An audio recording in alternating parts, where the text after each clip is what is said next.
The last lesson. About the author. Alphonse Daudet, 1840 to 1897, was a French novelist and short story writer. The last lesson is set in the days of the Franco-Prussian War, 1870 to 1871, in which France was defeated by Prussia led by Bismarck. Prussia then consisted of what now are the nations of Germany, Poland and parts of Austria. In this story, the French districts of Alsace and Lorraine have passed into Prussian hands. Read the story to find out what effect this had on life at school.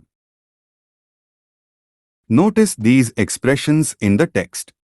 Infer their meaning from the context. Why in great dread of, why in unison, why counted on, why a great bustle, why thumbed at the edges, why reproach ourselves with.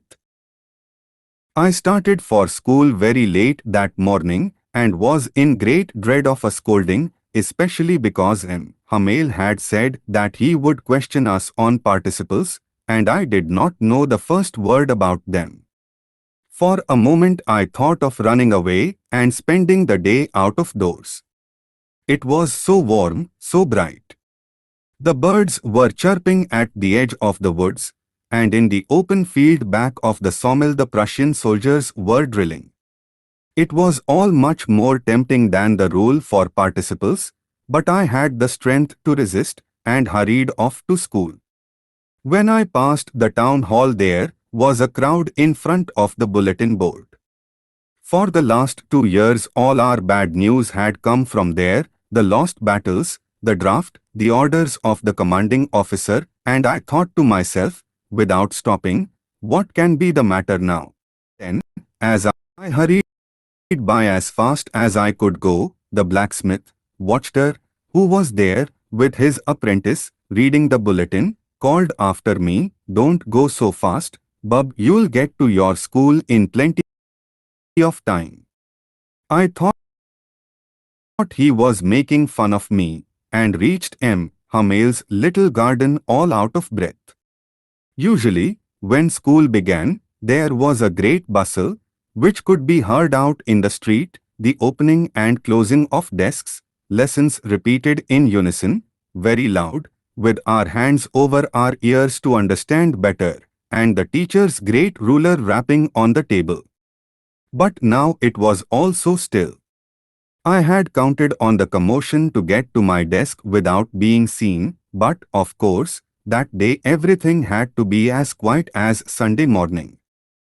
Through the window I saw my classmates, already in their places, and Hamel walking up and down with his terrible iron ruler under his arm. I had to open the door and go in before everybody. You can imagine how I blushed and how frightened I was. But nothing happened. Hamel saw me and said very kindly, "Go to your place quickly, little Franz. We were beginning without you." I jumped over the bench and sat down at my desk. Not till then, when I had got a little over my fright, did I see that our teacher had on his beautiful green coat, his frilled shirt and the little black silk cap, all embroidered, that he never wore except on inspection and prize days. Besides, the whole school seemed so strange and solemn. But the thing that surprised me most was to see, on the back benches that were always empty, the village people sitting quietly like ourselves, old Hauser, with his three-cornered hat, the former mayor, the former postmaster, and several others besides. Everybody looked sad, and Hauser had brought an old primer, thumbed at the edges, and he held it open on his knees with his great spectacles lying across the pages. While I was wondering about it all, Hamel mounted his chair, and, in the same grave and gentle tone which he had used to me, said, "My children, this is the last lesson I shall give you. The order has come from Berlin to teach only German in the schools of Alsace and Lorraine. The new master comes tomorrow. This is your last French lesson. I want you to be very attentive. What a thunderclap these words were to me. Oh, the wretches, that was what they had put up at. The town hall. My last French lesson. Why, I hardly knew how to write. I should never learn any more. I must stop there, then.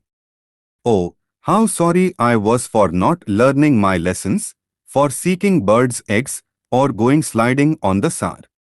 My books, that had seemed such a nuisance a while ago, so heavy to carry, my grammar, and my history of the saints, were old friends now that I couldn't give up. And Hamel, too, the idea that he was going away, that I should never see him again, made me forget all about his ruler and how cranky he was. Poor man! It was in honor of this last lesson that he had put on his fine Sunday clothes, and now I understood why the old men of the village were sitting there in the back of the room.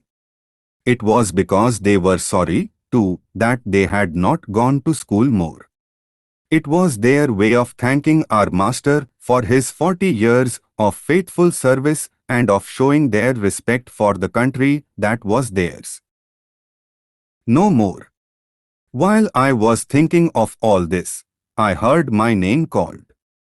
It was my turn to recite. What would I not have given to be able to say that dreadful rule for the participle all through, very loud and clear and without one mistake? But I got mixed up on the first words and stood there, holding on to my desk, my heart beating and not daring to look up. I heard Hamel say to me, I won't scold you, little Franz, you must feel bad enough. See how it is. Every day we have said to ourselves, bah, I've plenty of time. I'll learn it tomorrow. And now you see where we've come out. Ah, that's the great trouble with Alsace, she puts off learning till tomorrow. Now those fellows out there will have the right to say to you, how is it you pretend to be Frenchmen and yet you can neither speak nor write your own language? But you are not the worst, poor little Franz. We've all a great deal to reproach ourselves with. Your parents were not anxious enough to have you learn. They preferred to put you to work on a farm or at the mills so as to have a little more money. And I've been to blame also. Have I not often sent you to water my flowers instead of learning your lessons? And when I wanted to go fishing, did I not just give you a holiday? Then, from one thing to another, Hamel went on to talk of the French language, saying that it was the most beautiful in the world, the clearest, the most logical, that we must guard it among us and never forget it, because when a people are enslaved, as long as they hold fast to their language it is as if they had the key to their prison. Then he opened a grammar and read us our lesson. I was amazed to see how well I understood it. All he said seemed so easy, so easy. I think, too, that I had never listened so carefully, and that he had never explained everything with so much patience. It seemed almost as if the poor man wanted to give us all he knew before going away, and to put it all into our heads at one stroke. After the grammar, we had a lesson in writing. That day Hamel had new copies for us, written in a beautiful round hand, Franz, Alsace, Franz, Alsace. They looked like little flags floating everywhere in the schoolroom, hung from the rod at the top of our desks. You ought to have seen how everyone set to work, and how quiet it was. The only sound was the scratching of the pens over the paper. Once some beetles flew in, but nobody paid any attention to them, not even the littlest ones, who worked right on tracing their fishhooks, as if that was French, too. On the roof the pigeons cooed very low, And I thought to myself, will they make them sing in German, even the pigeons? Whenever I looked up from my writing, I saw Hamel sitting motionless in his chair and gazing first at one thing, then at another, as if he wanted to fix in his mind just how everything looked in that little schoolroom. Fancy! For 40 years he had been there in the same place, with his garden outside the window and his class in front of him. Like that. Only the desks and benches had been worn smooth, the walnut trees in the garden were taller, and the hop vine that he had planted himself twined about the windows to the roof. How it must have broken his heart to leave it all, poor man, to hear his sister moving about in the room above, packing their trunks. For they must leave the country next day. But he had the courage to hear every lesson to the very last. After the writing, we had a lesson in history, and then the babies chanted their ba, be-bye, bo, boo. Down there at the back of the room, old Hauser had put on his spectacles and, holding his primer in both hands, spelled the letters with them. You could see that he, too, was crying, his voice trembled with emotion, and it was so funny to hear him that we all wanted to laugh and cry. Ah, how well I remember it, that last lesson. All at once the church clock struck 12. Then the Angelus.